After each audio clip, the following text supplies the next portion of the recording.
پرون زمانگا یو شاعر ملګری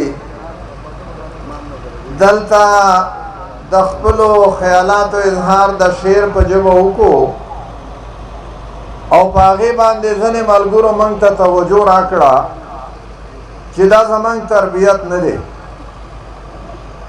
زموږ د قاعدې او ضابطې مطابق نه ده. اگر چې ځینې ملګرو د چا د سوشل میډیا د تنقید په وجه څه وضاحتونه وکړه،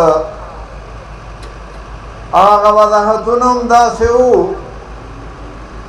وایي په دې سوات کې پخوا والي صاحب ته د سوات والي صاحب حکومت و هغه ته شکایت وشو چې د خلک یو بل ته کنزل کوي، یو بل ته دله وایي.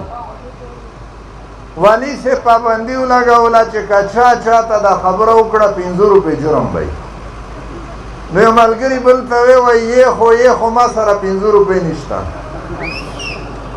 منګه پرون په تقریرونو کې هم تنقید کړی دی، خو هغه شعر تنقید چې دی هغه لږ زیات محسوس شوی دی او زه د هغې ذمهدارۍ قبلوم او په هغې باندې معذرت کوم. چاته چې تکلیف رسېدلی دی هغې نه هم معافي غواړم، د الله نه هم معافي غواړم. د ګورنر صاحب په باره کې په هغه شعر کې څه الفاظ مناسب نو نامناسب وو، زمونږ د تربیت مطابق نه وو.